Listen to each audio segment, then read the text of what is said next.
Reverendo Monsignor Rolando de la Cruz, ang rektor ng ating katedral, mga kapatid na pari at diakono, mga reliyoso at reliyosa, mga minamahal na kapatid kay Kristo.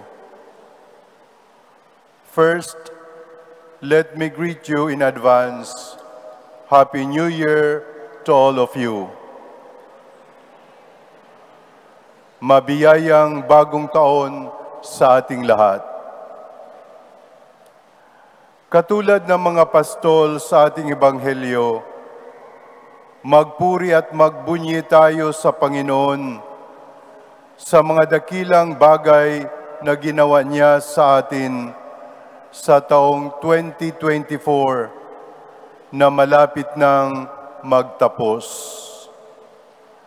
Masaya nating salubungin ang bagong taong 2025 kasama ni Maria, ang ina ng Diyos, ang naging sisidlan at daluyan ng pagsilang ng manunubos, ang inang nagbibigay buhay at pag-asa sa ating lahat.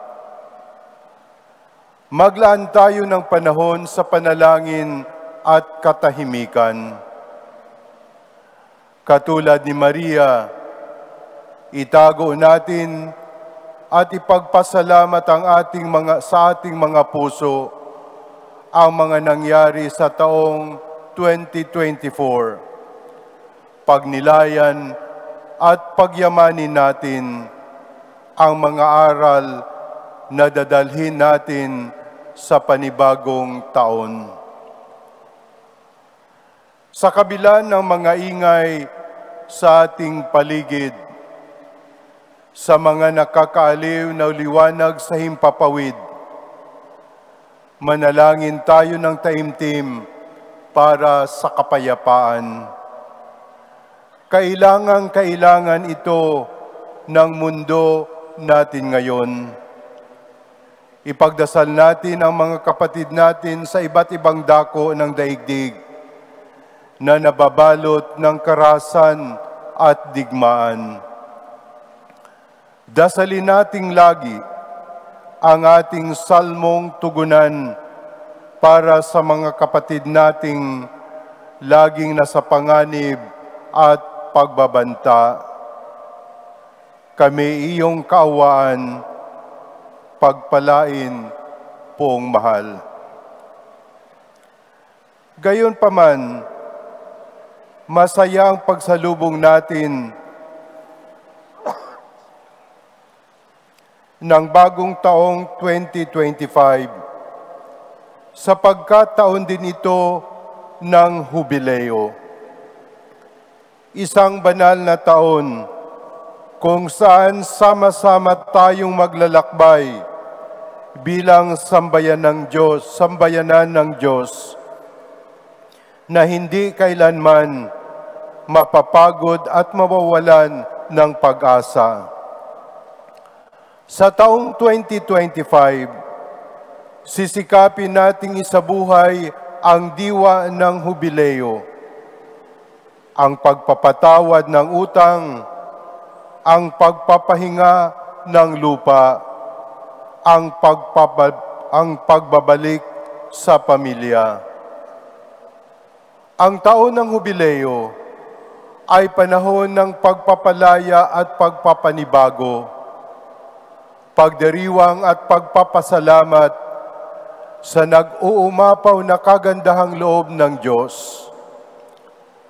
Isabuhay natin ang hubileyong pinasinayaan ni Jesus sa sinagoga ng Nazaret. Sabi niya, ipangaral sa mga mahihirap ang magandang balita, ipahayag sa mga bihag na sila'y lalaya, sa mga bulag na sila'y makakakita, palayain ang mga inaapi, at ipahayag ang panahon ng pagliligtas ng Panginoon. Pilgrims of Hope ang tema ng Jubilee Year 2025 na binuksan ni Papa Francisco noong Pasko at noong December 30 dito naman sa atin sa Archdiocese ng Maynila.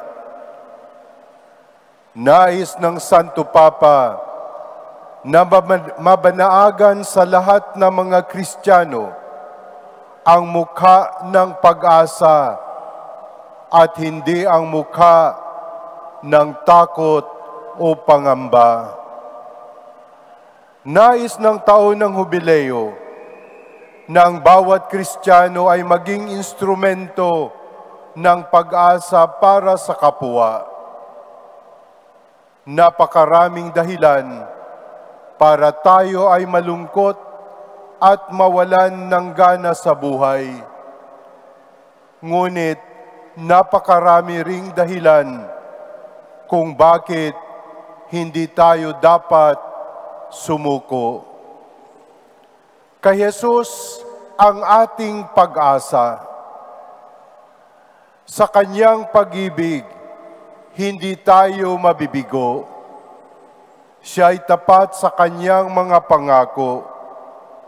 Hindi tayo pababayaan ni Jesus. Sa January 9, ipagdiriwang natin sa unang pagkakataon sa buong bansa ang kapistahan ng Jesus Nazareno. Hindi na lamang sa Maynila gugunitain ang debusyong ito.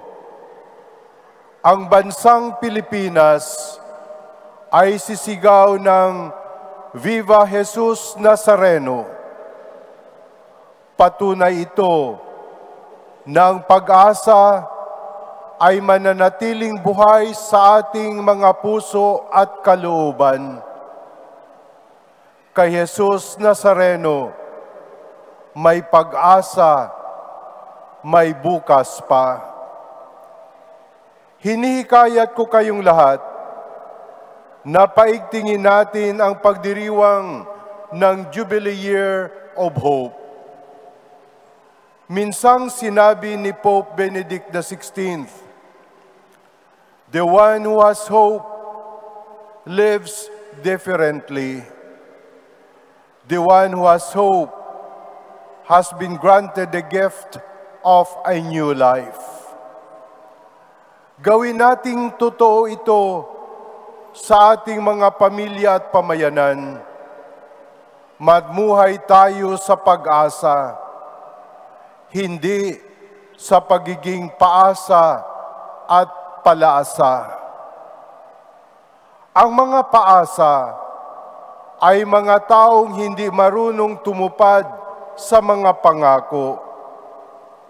Ang mga paasa ay mga taong madaling makalimot sa mga sinumpaan at mga usapan. Ang mga palaasa naman ay hindi marunong tumayo sa sariling mga paa. Ang mga palaasa ay sumuko na sa laban ng buhay. Ang Kristiyano ay namumuhay sa pag-asa, hindi sa paasa o palaasa. Hindi dahil sa kaya niya ang lahat o alam niya ang lahat. Ang Kristiyanong namumuhay sa pag-asa ay naniniwala na sa gitna ng mga pasakit, kasama niya ang Diyos. Sa mga panahong marami siyang pasanin, naniniwala siyang pasansya ni Jesus Nazareno sa kanyang krus. Ang krus na dala-dala natin sa buhay, kung tutuusin at susuriin, ay krus na pasan ni Jesus para sa atin. Ang pag-asa para sa ating mga Pilipino ay hindi lamang konsepto o ideya. Ito ay isang ugali at katangiang likas sa ating lahat. Maririnig natin ang mga salitang ito sa marami. Habang may buhay, may pag-asa. Habang may pag-asa, may buhay. Sa awa ng Diyos, maitatawid natin ang lahat. Tayo ay sambayanan ng pag-asa. Saan ka man pumunta sa Pilipinas, meron tayong salitang ginagamit para sa pag-asa. Pag-asa sa mga Tagalog, paglaom sa Bisaya, Bicol, Waray at Ilonggo, kapanayan sa mga Kapampangan, namnama sa mga Ilocano, esperansa sa mga Chabacano. Sa Hubileo ng Pag-asa ngayong 2025, payabungin natin ang pag-asa sa ating mga pamilya, parokya at pamayanan. Kahit hindi maganda ang mga nangyayari sa paligid natin, kahit napakagulo ng mga nangyayari sa ating lipunan, lalo pat panahon din ng eleksyon ang 2025, kahit alam nating laging may mga bagyong pumapasok sa ating bansa, hindi tayo mawawalan ng pag-asa. Ngunit mahalagang sama-sama tayo sa paglalakbay. Tayo ay mga namamanatang naglalakbay sa diwa ng synodality o sama-samang paglalakad patungo sa kaganapan ng kaharian ng Diyos. Sa pagsisimula natin ng bagong taon at sa pagsalubong natin sa dakilang hubileo ng pag-asa, pagpalain nawa kayo at ingatan ng Panginoon. Naway kahabagan niya kayo at subaybayan. Lingapin nawa niya kayo at bigyan ng kapayapaan. Amen.